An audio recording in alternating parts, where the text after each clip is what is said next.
President Joe Biden's speech at the opening ceremony of the NATO summit in Washington. In 1949, when leaders of 12 countries, including President Truman, came together in this very room, history was watching. It had been 4 years since the surrender of the Axis powers and the end of the most devastating war the world had ever known. Here, these 12 leaders gathered to make a sacred pledge to defend each other against aggression, provide their collective security, and to answer threats as one, because they knew to prevent future wars, to protect democracies, to lay the groundwork for lasting peace and prosperity, they needed a new approach. They needed to combine their strengths. They needed an alliance. And here they signed the Washington Treaty and created the North Atlantic Treaty Organization, the single greatest, most effective defensive alliance in the history of the world. Mr. Secretary General, leaders of NATO countries, foreign and defense ministers, representatives from partner nations and the European Union, and members of Congress, distinguished guests, welcome to the 2024 NATO Summit. It's a pleasure.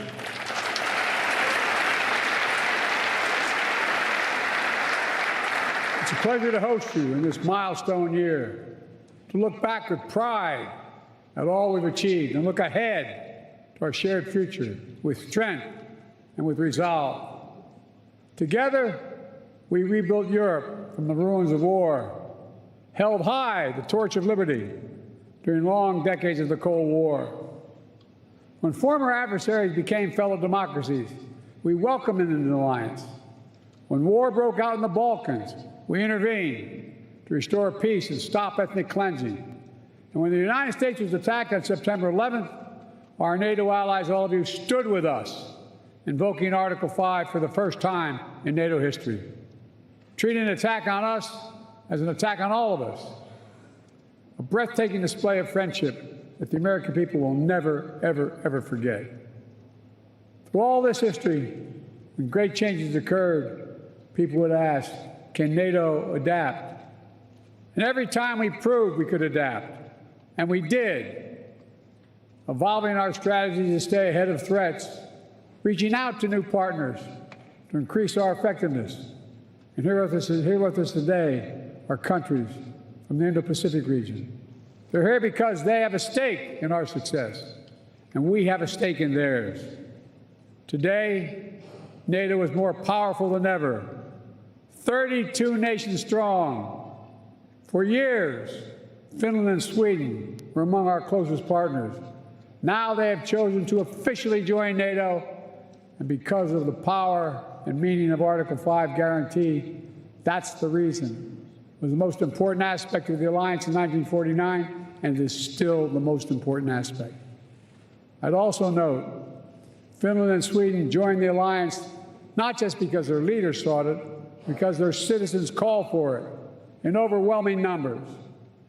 Remember, NATO's character is fundamentally democratic, always has been and always must continue to be. And today, NATO is better resourced than it ever has been. I want to pause on this because it's significant. In the year 2020, the year I was elected president, only 9 NATO allies were spending 2% of their defense GDP on defense. This year, 23 will spend at least 2%. And some will spend more than that. And the remaining countries that have not yet reached that milestone will get there soon. This remarkable progress, proof that our commitment is broad and deep, that we're ready, that we're willing, we're able to deter aggression and defend every inch of NATO territory across every domain: land, air, sea, cyber, and space. My friends, it's good that we're stronger than ever, because this moment in history calls for our collective strength. Autocrats want to overturn global order, which is by and large kept for nearly 80 years and counting. Terrorist groups continue to plot evil schemes to cause mayhem and chaos and suffering. In Europe, Putin's war of aggression against Ukraine continues, and Putin wants nothing less than Ukraine's total subjugation, to end Ukraine's democracy, to destroy Ukraine's culture, and to wipe Ukraine off the map. And we know Putin won't stop at Ukraine. But make no mistake, Ukraine can and will stop Putin.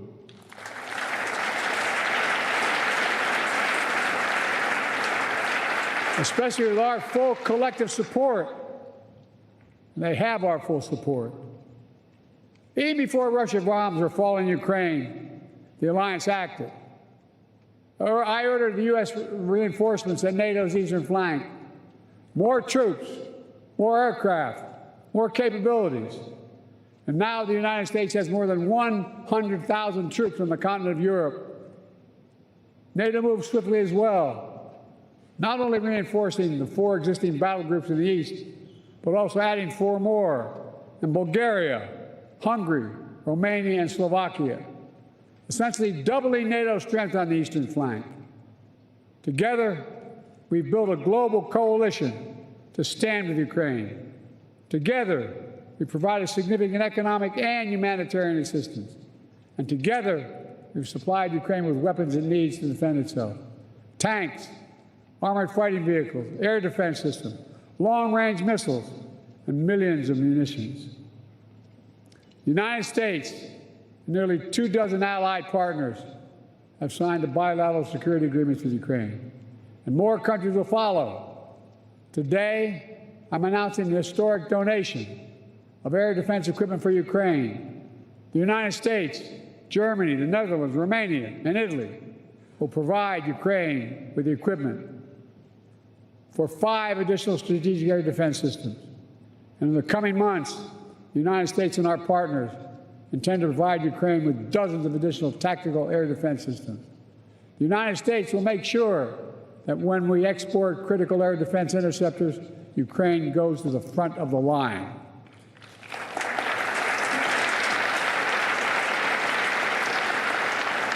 They will get this assistance before anyone else gets it. All told, Ukraine will receive hundreds of additional interceptors over the next year, helping protect Ukrainian cities against Russian missiles, Ukrainian troops facing air attacks on their front lines. Make no mistake, Russia is failing in this war. More than 2 years into Putin's war of choice, his losses are staggering. More than 350,000 Russian troops dead or wounded. Nearly 1 million Russians, many of them young people, have left Russia because they no longer see a future in Russia. And Kyiv, remember, fellas and ladies, was supposed to fall in 5 days, remember? Was still standing 2.5 years later and will continue to stand.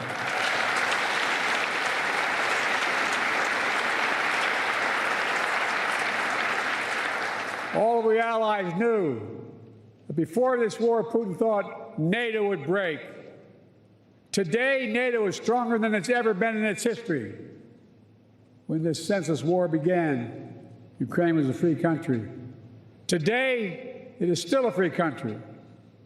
And the war will end with Ukraine remaining a free and independent country. Russia will not prevail. Ukraine will prevail. Ladies and gentlemen, this is a pivotal moment for Europe, for the transatlantic community, and I might add for the world. Let's remember, the fact that NATO remains the bulwark of global security did not happen by accident. It wasn't inevitable. Again and again at critical moments, we chose unity over disunion, progress over retreat, freedom over tyranny, hope over fear. Again and again we stood behind our shared vision of a peaceful and prosperous transatlantic community.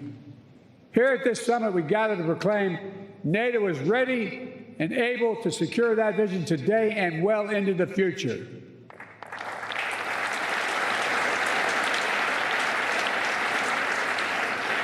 Let me say this.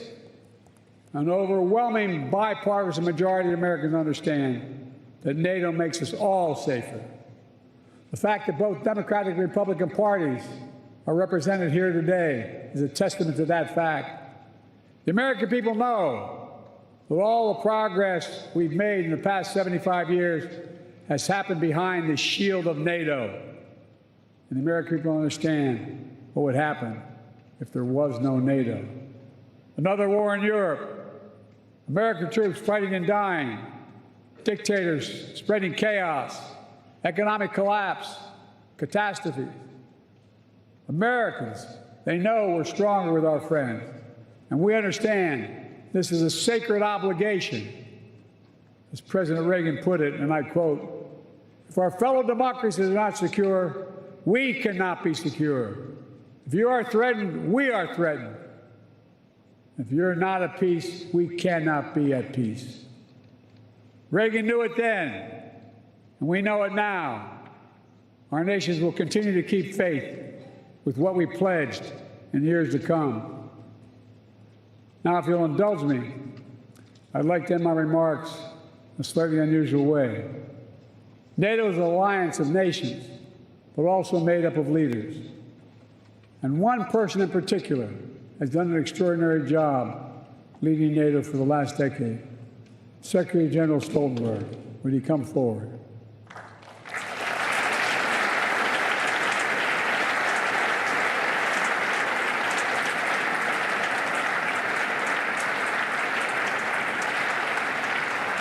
So much of the progress we've made in the alliance is thanks to the Secretary. He's a man of integrity and intellectual rigor, a calm temperament in a moment of crisis, a consummate diplomat who works with leaders across the political spectrum and always finds a way to keep us moving forward. Secretary, you've guided this alliance through one of the most consequential periods in its history. I realize, I was talking to your wife, I personally asked you to extend your service. Forgive me. And you put your own plans on hold. When the Russian war in Ukraine began, you didn't hesitate. Today, NATO is stronger, smarter, and more energized than when you began. And 1 billion people across Europe and North America, indeed the whole world, will reap the rewards of your labor for years to come in the form of security, opportunity, and greater freedom. For these reasons, I'm pleased to award you the highest civilian honor the United States can bestow, the Presidential Medal of Freedom. Ask the military to come forward.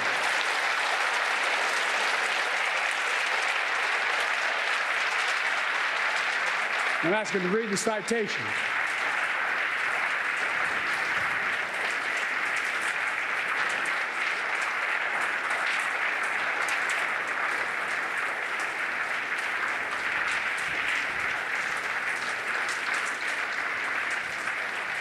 The President of the United States of America awards this Presidential Medal of Freedom to Jens Stoltenberg. A visionary statesman and ceaseless defender of democracy, Secretary General Jens Stoltenberg has guided the NATO alliance through the most consequential decade for European security since World War II. When Vladimir Putin launched his brutal assault on the people of Ukraine, betting that NATO would break, Secretary General Stoltenberg proved him wrong. Under his stewardship, NATO has become stronger and more united than ever, and Americans for generations to come will benefit from the safer world he helped create. He demonstrates that the core truth of the alliance is as powerful now as it was 75 years ago. Together, we are stronger.